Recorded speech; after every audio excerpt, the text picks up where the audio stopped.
صباح الخير.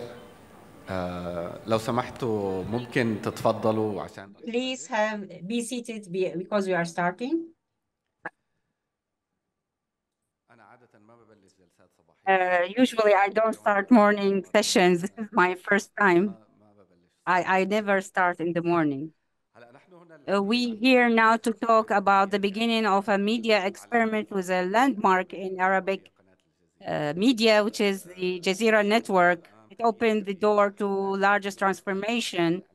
الإعلام العربي Before it, the formal Arab media was very boring and talking about the officials and the state in a traditional form. المشاهد And the Arabic viewer did not follow up former media. They would took the information from other resources. معظم مصادر The majority of the Arab viewers' resources comes from international media foundations as BBC in Monte Carlo, and also the radio station of the Israel army. They were more credible than the formal Arab media foundations.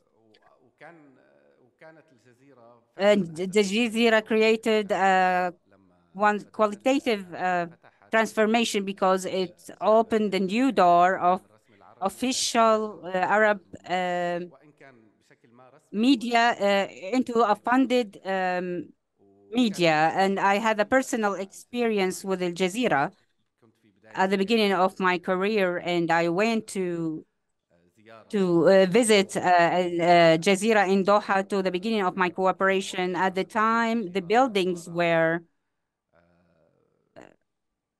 كرفانات مسبقة pre-made caravans made in an empty land, and they didn't imply that this was the TV channel that was occupying the world attention at the time. To speak about these beginnings, now I have two guests who went through that stage, and they were story creators in programs and stories that were outstanding in the time. I'm welcoming my guest, Mr. Asad Taha, producer, and have a spotlight, and the majority of us followed his programs. And the great writing and the great narrative storytelling. And Giles Trendle, also the former director of the Jazeera network in English.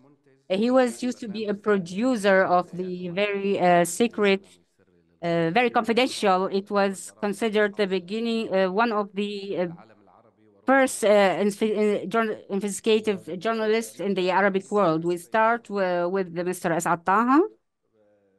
If you can tell us about these beginnings, how was the first cooperation with Jazeera, and what are the stories that you can tell? You want so many days from me.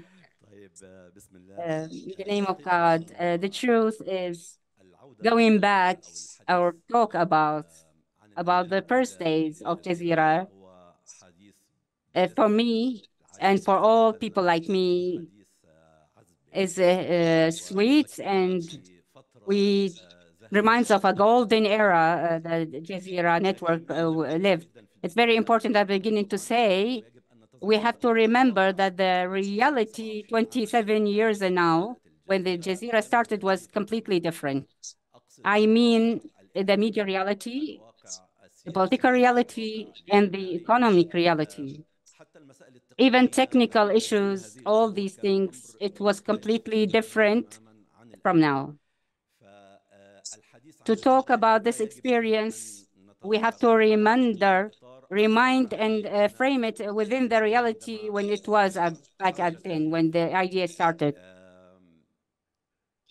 And as I used to hear back then, because I didn't in direct communication with the decision maker before the Jazeera was merged, there were people who were against the idea of a news TV channel, a specialized channel in news. They thought that who will, in the Arabic world, who are the audience that can follow only broadcast the news. But the idea prevailed, and of course, at the beginning, it started, as I remember, it was started in 6 hours, and then the broadcast was increased until it was 24 hours per day, and that progress happened in a short area, in a very short time. The hours were increased simultaneously because the people were actually watching it. But the truth, if we want to talk about the first days of the Jazeera, we could say it was an answer to a question. If we would ask why was the Jazeera successful, we can ask where there wasn't another Jazeera to the media scene, to Arabic media scene, at least to compete Al Jazeera network that came up with the idea. But the same reasons, the reasons that made the Jazeera successful was not available to others. According to me, I quite remember, and this is very important to me as well, that the newsroom in Jazeera, it was the basic thing in our channel, included all tendencies. This is very important.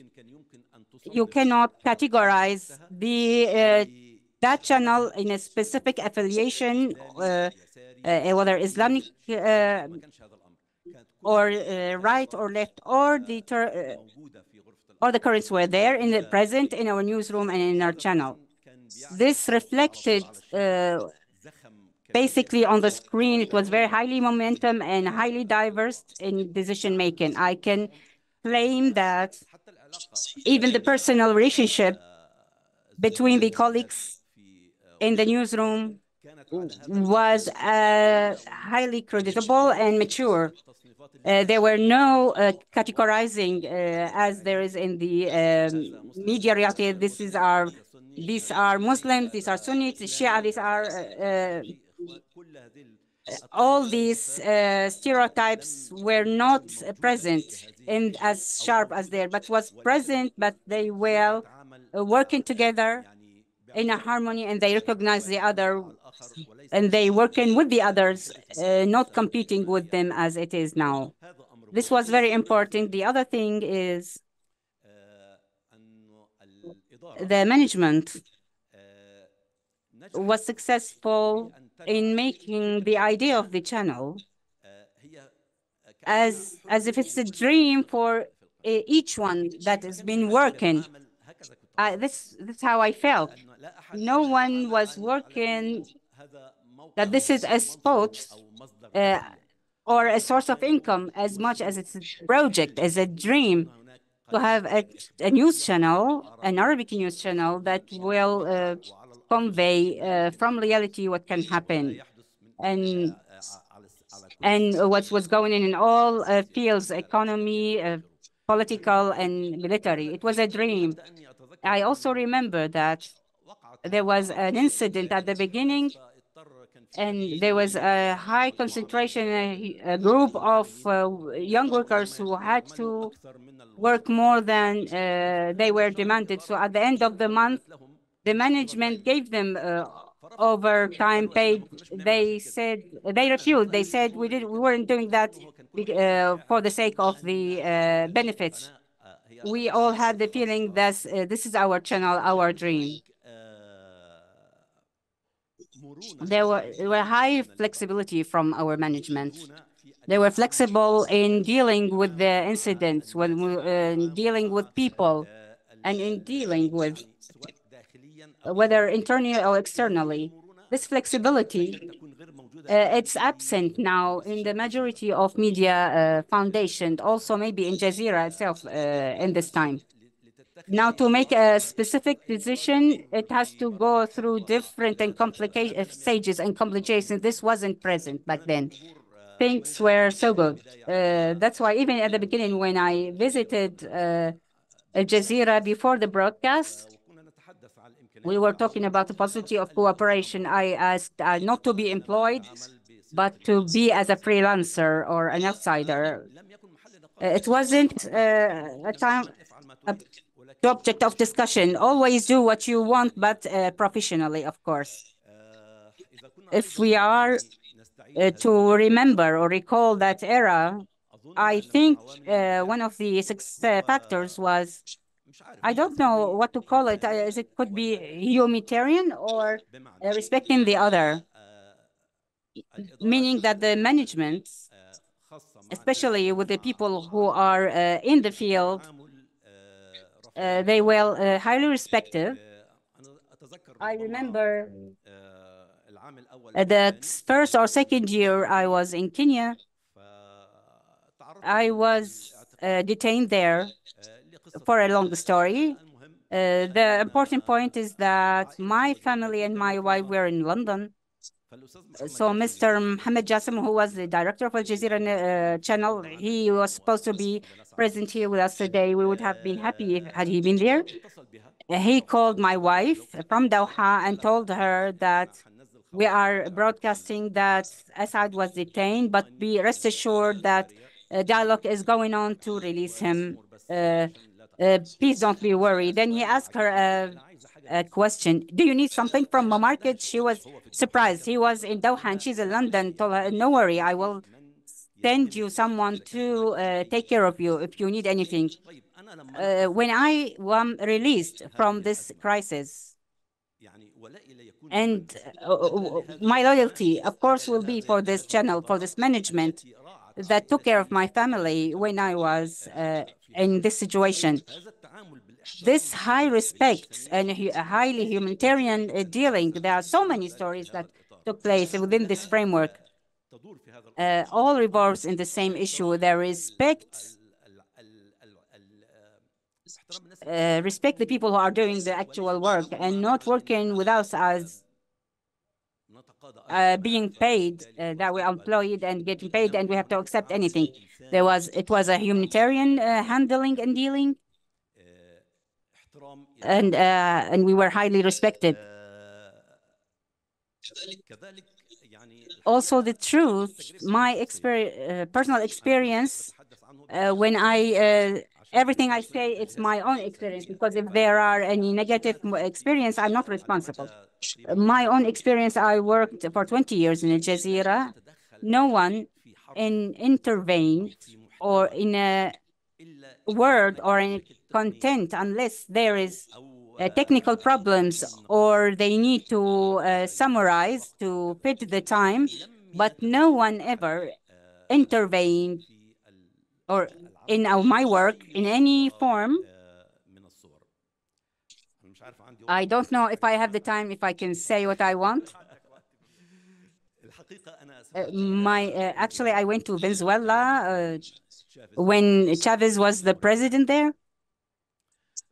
He received me. I had a huge team with me. Maybe 8 people were with me. He received us.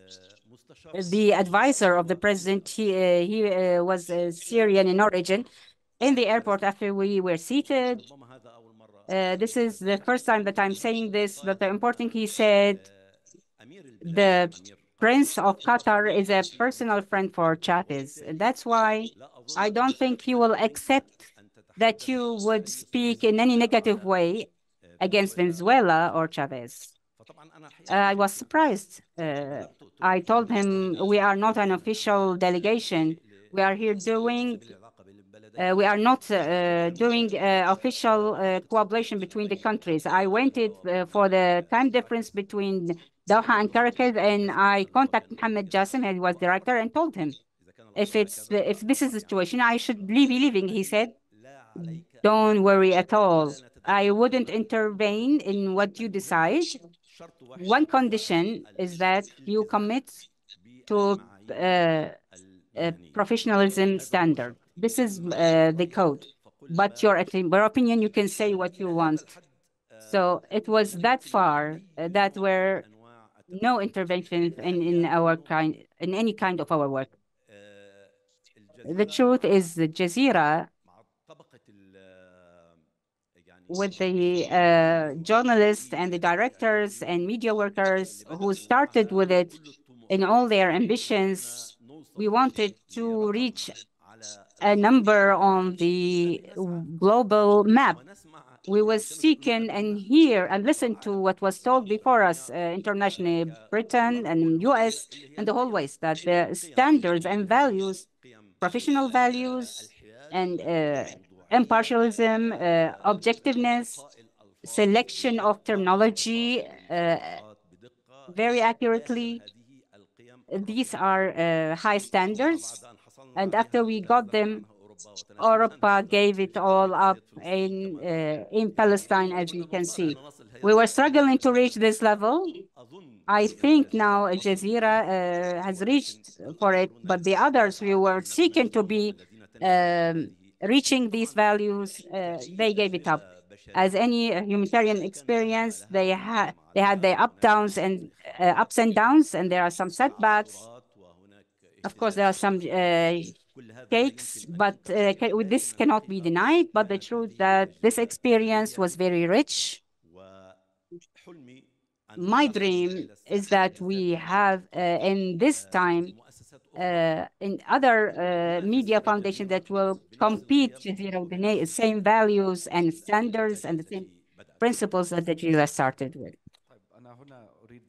Okay, so I would like to ask you here, why after 27 years of such an experience that has been revolutionary and involved a number of special programs that the Arab spectator used to wait for, why most of these programs are absent and this revolutionary aspect is absent from the content? What's the future of the televisions or the traditional TVs given the digital and modern media? 27 years ago, it used to be so much revolutionary. Why? What's the problem? Why do we have to go back or to go backwards? This is such a difficult question. However, I used to ask myself why there's a collapse, why the emperors collapse throughout the history. Huge emperors or empires won against their enemies. Why would they collapse? Actually, the internal enemies are the ones who lead to the collapse of the empires. There are some external factors, for example, the social media world. Now I was doing a program. I started with 30 minutes, that's Hotspot. And then later it became an hour and a half. People used to watch, to comment, and to write. Now, who can wait or stay in this TikTok and Instagram world? Who wants to sit like more than 60 minutes to watch long programs? We are supposed to have some sort of flexibility in this respect, to give maybe the substitute in terms of time or duration. Probably Hotspot or maybe the two programs I used to lead on Al Jazeera had some issues. But if you tell me now, come back, repeat it, I think I would need redrafting or reconsideration, another approach or methodology that would fit the current times or age. I think the lack of competent or the lack of competent to Al Jazeera makes the management of Al Jazeera always in a need to review its approaches, its mistakes, but if it's alone in the arena, which is the case in events like what's taking place in Palestine, everybody goes to Al Jazeera because it has so many special features. But as you said, I might be able to say that in the Arab media path, we have not been able to go alongside or to deal professionally or maybe to deal with the news or the events. I don't mean here the professional manners, but the success, to be successful in it was said that I used to introduce literature, artistic, and knowledge pieces that used to cover history or certain narratives or stories. And the language of the literature I used to use in these, maybe I should call them the meals that I used to produce or to introduce. Our life nowadays is like a desert of black or dark news that we receive day and night. So we need this type of innovation or creativity. This is why I would grab the opportunity here to encourage the notion of a narrative or story. This is my recommendation to the young generation of journalists. The story is the shortest way or a road to reach out to the rest or to the other. Apart from this desertification or this kind of drought, maybe in the news space. Once again, yes, we do need a new and modern media revolution. Thank you, Mr. Giles. Please tell us first about your beginnings with Al Jazeera as a producer of extremely confidential, and what was the reality or the situation of the journalism at the time? What were the difficulties of the work then? At a time, investigative journalism was not very well known or to many people. And you always spoke about investigative, or maybe use the investigative language.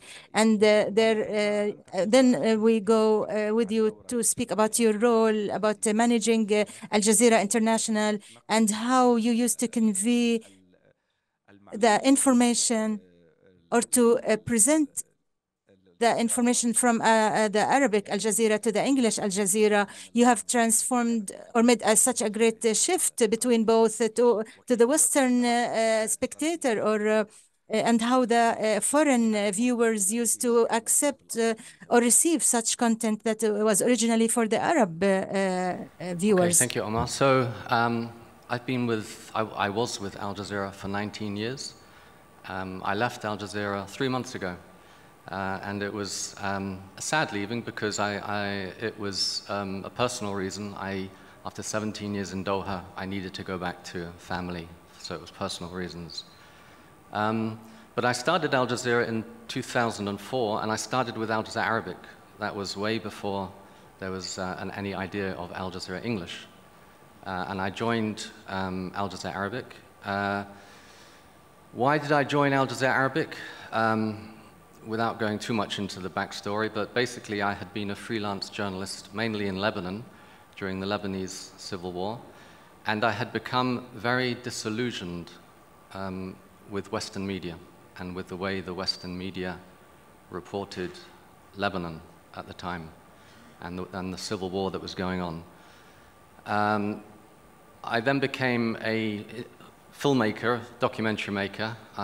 I did a film on several films, but one I did on Iraq, and that was going to be shown on the BBC, but on Newsnight, the program. But right before it was being shown, it was pulled. I suspect there was state pressure. So I had become very disillusioned with Western media, and I saw Al Jazeera Arabic as a chance to focus on the stories that I felt were important from the Middle East in the way that was important, not to be distorted in any way. So I joined Top Secret, Sidi Al-Ghaya, an investigative show. And this was the show that had the exclusive interviews with Ramzi bin Al-Shib and Khalid Sheikh Mohammed. These were the two masterminds of the 9/11 attack. We have to remember at the time, Al Jazeera, I think it started in November 1996. As Assad said, it was a revolution at the time for all sorts of different reasons. It really became prominent internationally in 1998 after the so-called Desert Fox operation, which was a 4-day bombing campaign by America and British planes on Iraq. And for the first time, Al Jazeera was getting exclusives and was beating BBC and CNN. And for the first time, international media was like, who is this channel that's getting all these exclusives and beating us? Then, of course, in 2001, you had the 9/11 attacks, and Al Jazeera was in Afghanistan and was the only channel to have always been in Afghanistan and was reporting the American invasion of Afghanistan. The Kabul office of Al Jazeera was bombed in November 2001. And before the 9/11 attacks, the American administration and others had always talked about Al Jazeera being a beacon of democracy in the region. But then after 2001, the narrative of the Americans and the British and others began to change about Al Jazeera. Because Al Jazeera was on the ground in all these other places where the Western media were not. And so then in 2003, of course, you had the Iraqi invasion, and Al Jazeera, again, was on the ground presenting a different perspective than was being shown by many Western media. Of course, the office in Baghdad, the Al Jazeera office, was bombed in April 2003. Our Palestinian colleague, Tariq Ayoub, was killed when he was reporting from the rooftop at that time. It was bombed by an American warplane, even though Al Jazeera had given the coordinates of the office to the American authorities. The Americans said it was a mistake, or they didn't give a clear reason why they had bombed the building. But the narrative about Al Jazeera started to change from the West, and then you had the Marines going into Fallujah, and the narrative from the Secretary of Defense, Donald Rumsfeld, and the President, George Bush, was, we are fighting terrorists. You hear these narratives, they keep coming back. We are fighting terrorists, and we are killing terrorists in Fallujah. And Al Jazeera had its correspondent in Fallujah, Ahmed Mansour, and was showing on the screen women and children casualties in the hospitals. And it was going against the narrative of Mr. Rumsfeld and the American administration. And so this is the point when Mr. Rumsfeld and others, there was a famous quote. He said, Al Jazeera is lies, lies, lies. And Al Jazeera is showing beheadings. You see these narratives keep coming back. Al Jazeera never showed any beheadings in Iraq or anywhere else. Same narratives that we hear even to this day. And so the narrative changed, as I said, and Al Jazeera became the sort of bad boy of the media. Anyway, because of my disillusion with the Western media, I joined Al Jazeera in 2004, around that time. Around that time, shortly after I joined, a British newspaper reported that President Bush wanted to bomb the Al Jazeera headquarters in Doha, and the British newspaper, the Daily Mirror, reported that Tony Blair had talked him out of it, not to bomb the headquarters of Al Jazeera. It was a difficult time, but Al Jazeera was really a great source of information for the Arab world, and other Western media started to report on it more and more. Of course, another criticism of Al Jazeera at that time was that it was Bin Laden TV. But what happened, Al-Qaeda would throw a videotape at the door of our office in Islamabad or wherever else. And Al Jazeera never showed the full tape of Bin Laden. They showed excerpts, pieces of the tape, and they always had guests to contextualize, to give opinions about what Bin Laden was saying. And again, there was this competition, competitive jealousy from other news organizations. Why is Al Jazeera getting these exclusives? Why is Al Jazeera getting these tapes? So I worked for 2.5 years with Al Jazeera Arabic. It was a wonderful time, wonderful experience. And then Al Jazeera English started, and so I moved across to help the launch of Al Jazeera English.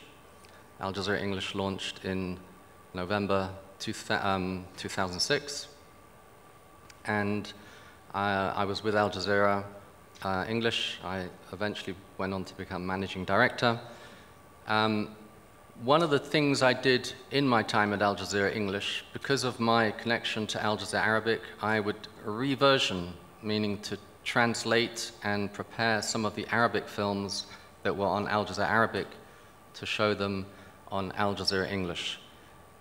And this was a wonderful experience as well, because many people in the Western world had heard about Al Jazeera Arabic, but they didn't understand Arabic, so they never watched it. And so there was the opportunity to translate and reversion many of the Al Jazeera Arabic content and documentaries from Arabic into English. And I'll point to Rowan over there, because we reversioned Rowan's, well, we reversioned many films from Rowan, but one I particularly remember was Al Nakba, which was a 4-part series that Rowan made. And if I may say, it was your baby. It was a work of passion, a labor of love, a work of passion, because this was the story, the Palestinian story. And we reversioned it, I can't remember when it was, but anyway, it was many years ago when you did it. But interestingly, and I mentioned this to Rowan yesterday, 3 days ago I was in London, and I was talking to somebody about the current crisis, and they said, oh, I saw this, and he was British, I saw this amazing documentary on Al Jazeera about the Palestinian issue. It was called Al Nakba. And so even to this day, people are watching these films and finding a perspective that you don't find in the Western media, even now. And just a few points on the techniques of the reversioning. Because it's interesting, it's not just language translation, it's cultural translation. And it doesn't mean you change the film, but you have to understand that it was originally made for a different audience, different culture, different language, and sometimes you need to change some of the terminology, some of the wording, and there was a lot of talk yesterday about this idea of collaboration. I think it's very important that when there is collaboration between two different cultures, that there is an understanding and a respect of the different cultures and the way things can be perceived differently. An example, a silly example, an example. In Arabic, you have many expressions. You can't translate bukra fil mishmish. You can't translate that into English. It would be absurd. So you have to translate it in a different way. In English, we might say pigs might fly. And again, you can't translate that into Arabic. Just an example, but there's many different examples of ways that language is different and the culture behind the language is different. Al Jazeera has its own unique style, and if I may make a more general point, at Al Jazeera tries to be in its terminology as neutral as possible. So in Al Jazeera English and Al Jazeera Arabic, I believe, never used, I hear this from many Western media, Israeli Defense Forces, IDF, Israeli Defense Forces. Why not just say Israeli Army? Why do some Western media say Israeli Defense Forces? This is the terminology of one of the protagonists. Just be neutral and say Israeli Army, Israeli military. Because the word defense is controversial. especially in such situations. So there's cultures have a lot of implicit meaning behind words, and you have to respect that when you're doing translation and reversioning. سيد جايلز سؤال آخر. Another question, Mr. Some believe that within the current battles that are going on between, for example, US and Iraq, with the US war against Iraq and the Israeli wars against the Arab world, that this journalistic standards and ethical standards completely disappear. Even the standards that put by the West for journalism and professionalism and all the things that they're being taught and educated, they disappear when there's a war between Israel and Palestinians, or the US and other party in the Middle East. Some wonder, is there a need to have a breakout with the Western viewer? That's because in each time we go to square one. After 25 years or 30 years of Iraqi war, when all the standards, professional standards disappeared, now we're back in the war against Gaza to the same point. The time goes by, but the identity of the assaultant and the victim, they verify the standards of journalism. So is there any reason for these multiple attempts to try to reach out to the Western viewer? So there needs to be a code of ethics. I think many media organizations have a code of ethics, but Al Jazeera English was regulated by British broadcast regulation. It's called Ofcom. And Al Jazeera itself has its own code of ethics.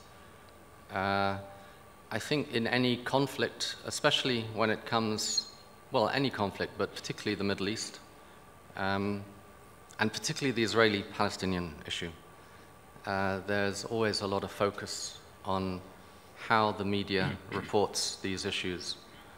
It was interesting, about 2 weeks ago, a group of BBC journalists wrote a letter which they passed through Al Jazeera complaining about the BBC coverage that they felt was biased against Palestinians. This came from BBC journalists. I think the conflict, there needs to be an analysis on this conflict, but an analysis on past conflicts has shown that there is at times from many media clear bias. And whether that's deliberate or whether it's through a lack of understanding, everybody will have their opinion, but there needs to be clear understanding about following ethics. I think the good thing about Al Jazeera that it knows the Middle East, it's based in the Middle East, it knows all the players, and I think this current conflict, it's easy to lose hope, but we have to keep hope that the media, and there are many great journalists in the West doing a great job reporting on what is happening, and we have to keep hope in that. سيد أسعد أوجه لك تقريبا. Mr. Asad, I give you the same question. Do you think continuing and trying to convey the message to the Western viewer to change their point of view is beneficial, and that it's a matter, is a losing battle? I think to begin with, I don't have any hope in our governments, whether ours or theirs. The second thing, the hope in people, and then in the wise of free wise, who, even if they are different with us in opinion, but they are free minds. and the Wise Journalist or Media Foundation. And I think there is some change now is taking place, even if the media scene in the West towards Palestine issue. As Arabs, we shouldn't be silenced. We shouldn't say that there's no hope. I think the resistance, the Palestinian resistance would not give up for reality. And now, so we should never give up as well to this reality, but work as much as we can. It's a matter of being committed and loyal. We should continue trying. We should choose good methods and ways. As Giles said, we should talk to people in their own language, in their own culture, in their mentality, not in our way. I think we don't have any other choice. Giving up is rejected, but we should work. Maybe things might get well. Maybe they won't be getting well in a short term, but maybe eventually on a long term, they will get better. I think the last thing that I would imagine that when I went into the first demonstration in London to give solidarity to Palestinians, I thought that I see all the majority of the demonstrators were Arabs or Muslims. But on the contrary, they were the Arabs and Muslims were few. The majority were either Brits or the foreigners that are present in the UK. And the cheers were strange from the river to the sea. It's not a Gaza. It was a humanitarian issue. This was a revolutionary. I wouldn't imagine that this could have happened. I cannot.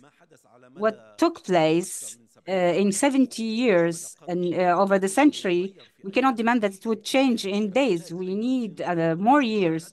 What's happening now, it's actually is a revolution. It's a huge change. This change, we have to keep its momentum and be committed to it and never give up. Mr. Giles, as because you have worked in Arabic media and in the region for a long time, I'd like to ask you, as the Jazeera was a revolutionary 27 years ago, what do you think the future needs now as Arabic media for the future, so that it become to have tools that can have impact and influential, and to convey the message and the story the way this Jazeera used to be? Because the official media, even if it's Jazeera now, it's directed, it's funded from countries. It goes to a specific standard and then has to sometimes change its policies or some messages, because these countries, they have different interests. How can we have media that will convey actual stories and tell the stories of people without huge interventions? Cool. So if I speak about Al Jazeera again, I think one of the great things that happened at Al Jazeera was when Al Jazeera English started, there was a lot of great collaboration between Al Jazeera Arabic and Al Jazeera English. We worked together on programs. As I said, at Al Jazeera English, we would take films from Al Jazeera Arabic, but we also worked together, co-production on films. And I think this is a great strength for the Arab media, is to find partners, maybe partners in other parts of the world, to work together. Of course, do your own projects, but also co-production, collaboration is so important, because, again, you need to speak to the wider world. And I think that's happening. And as Assad said on the demonstration, he was surprised that it wasn't just Arabs, but other people, other non-Arabs who are now understanding.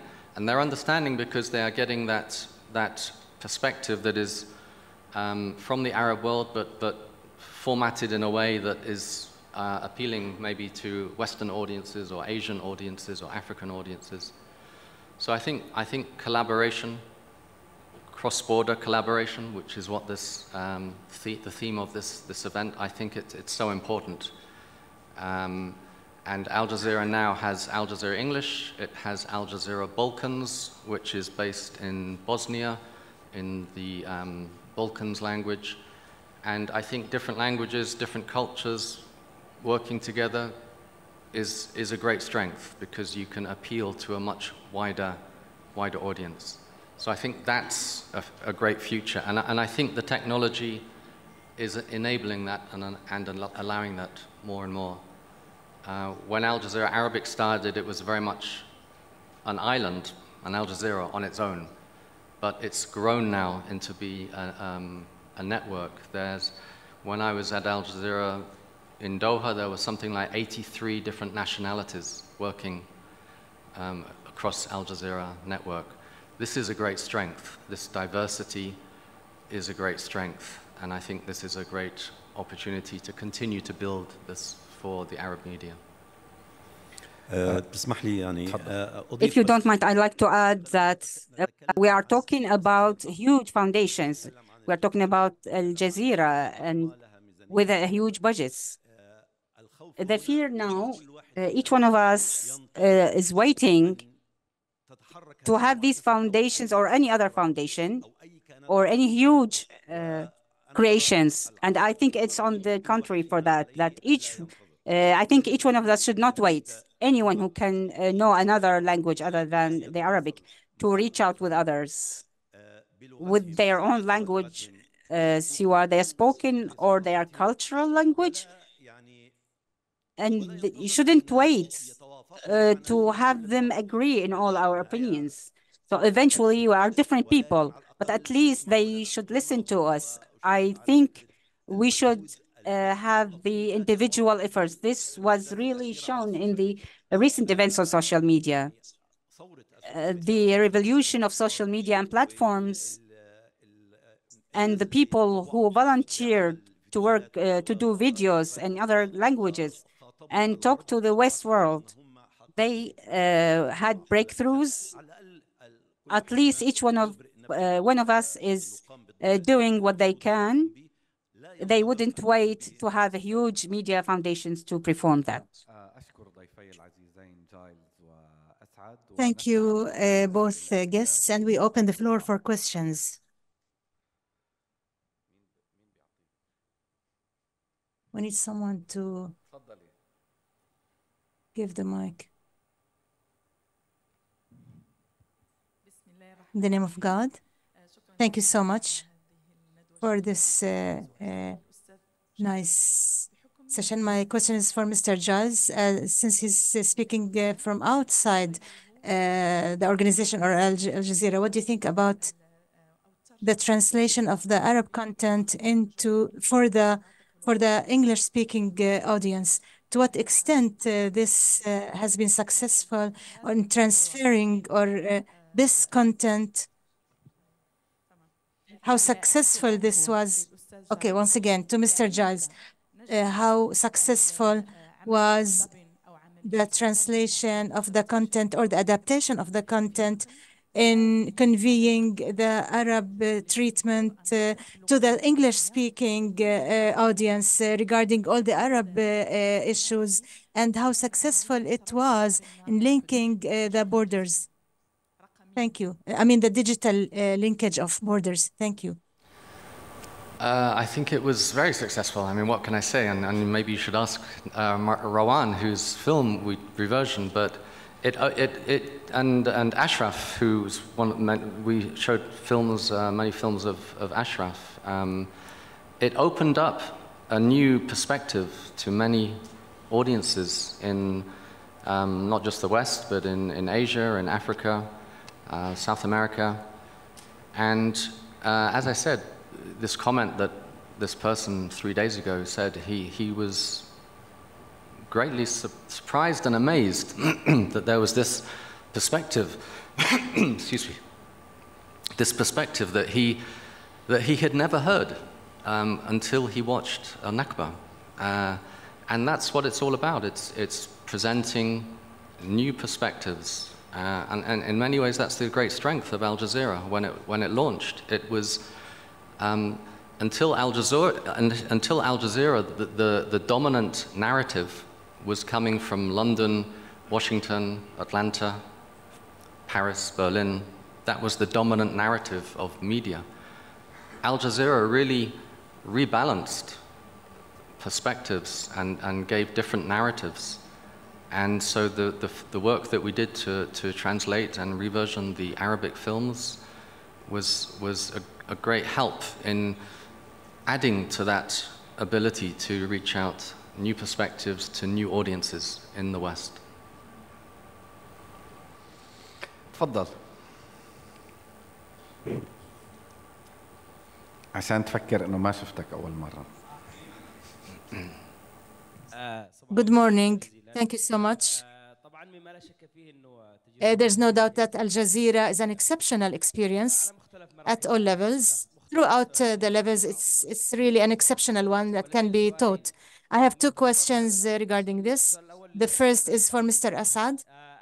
The revolution on the digital and new tools, media revolution, how would this impact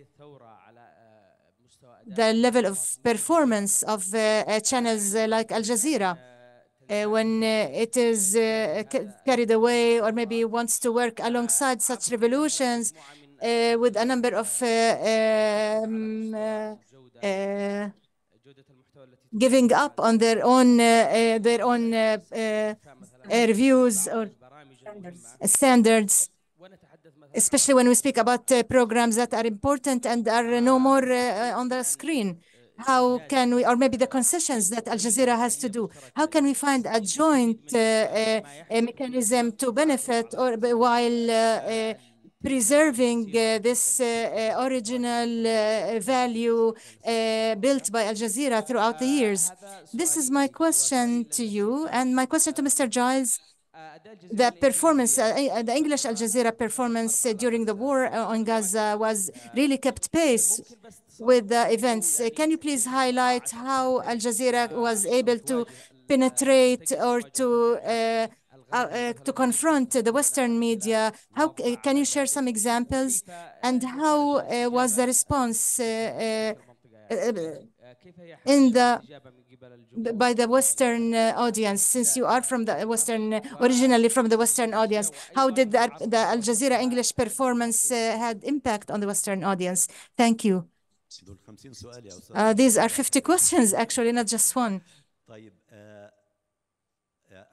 I want to speak about two things. Al Jazeera, similar to any other experience or human experience, it would have weaknesses and strengths. It starts, it flourishes, then it has ups and downs, then it fixes its path, then restores its status again, etc.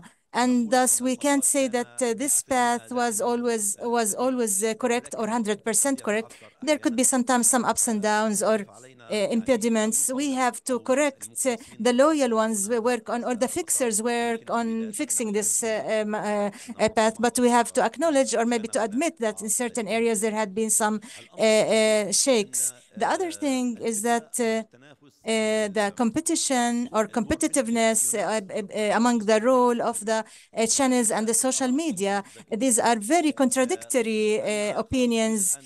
Sometimes if you listen to the young generation or who wants to sit and listen to or watch Al Jazeera or any other channel or watch TV, but with the huge and tremendous events that are taking place now or the grave events, everybody is looking for channels for news.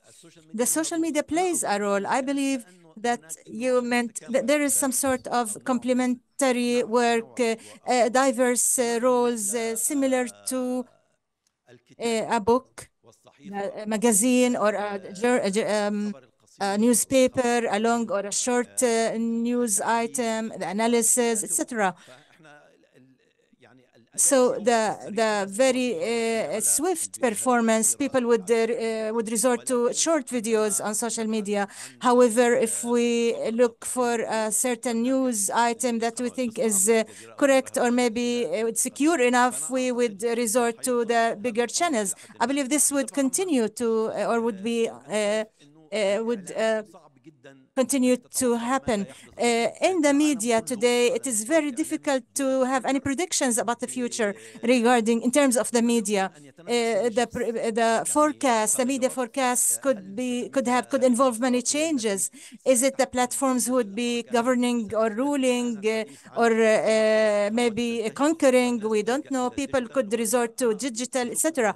I have some doubts about this. Whenever a huge event takes place, people would go back to the traditional things. What is required is to distribute the roles between all the players. Yes, so for your question about coverage, Al Jazeera English, we have, sorry, I keep saying we, but I'm no longer Al Jazeera, but Al Jazeera English has 2 correspondents in Gaza who live there, Tariq Abu Azoum and Yumna Al-Sayed. And this is very much the idea of Al Jazeera, is you don't fly in, you don't parachute foreign correspondents. You have people there who live there, who are people who know the story. And so we are reporting the story. They are reporting the story, doing a great job in very difficult circumstances.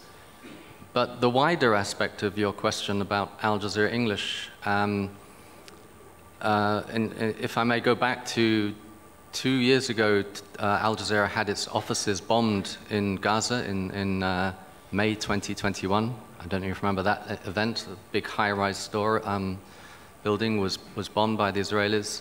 And then almost a year later, exactly, Shireen Abu Akleh was killed. She was wearing a helmet and flak jacket, and the bullet went in the very small space between the helmet and the flak jacket, single shot. Many media in the West initially reported, the headline was Al Jazeera reporter dies in the West Bank, as if she had a heart attack or she just died. So in many cases, again, the language. Israelis are killed, Palestinians die. Look at the difference. And so the headline was changed by the Western media that did that headline about Shireen Abu Akleh. But anyway, I think about a year ago, Al Jazeera English did a documentary on the investigation into the killing of Shireen Abu Akleh. And it was the team in Washington, D.C. And they were able to go and interview American officials and pursue a story about the justice or the fight to get justice for the killing of Shireen Abu Akleh.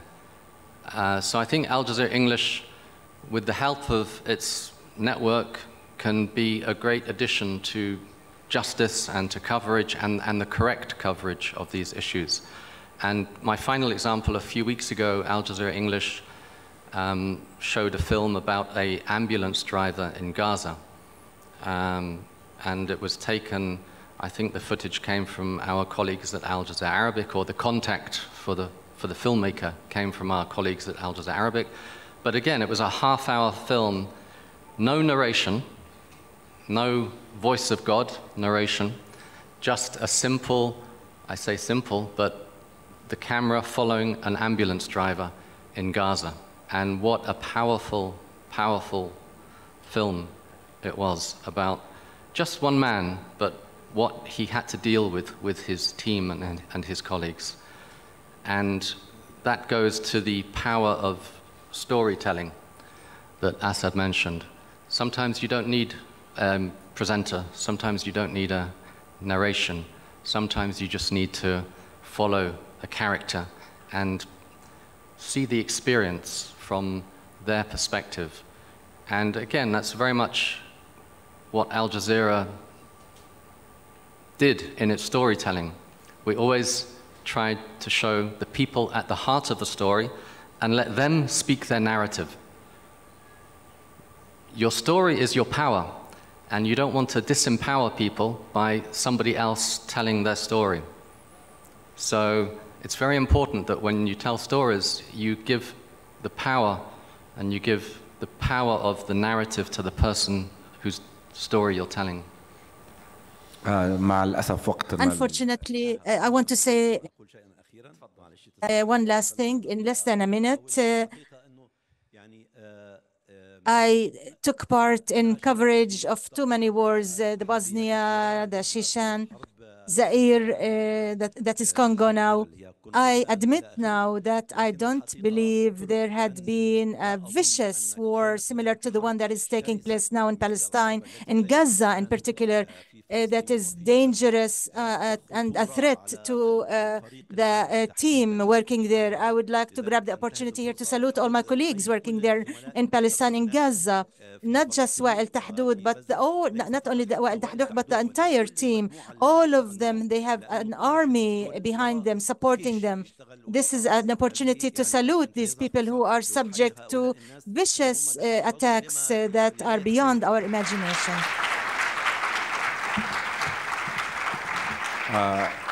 Thank you, my two guests and the dear audience. Thank you so much. Thanks again. Thank you.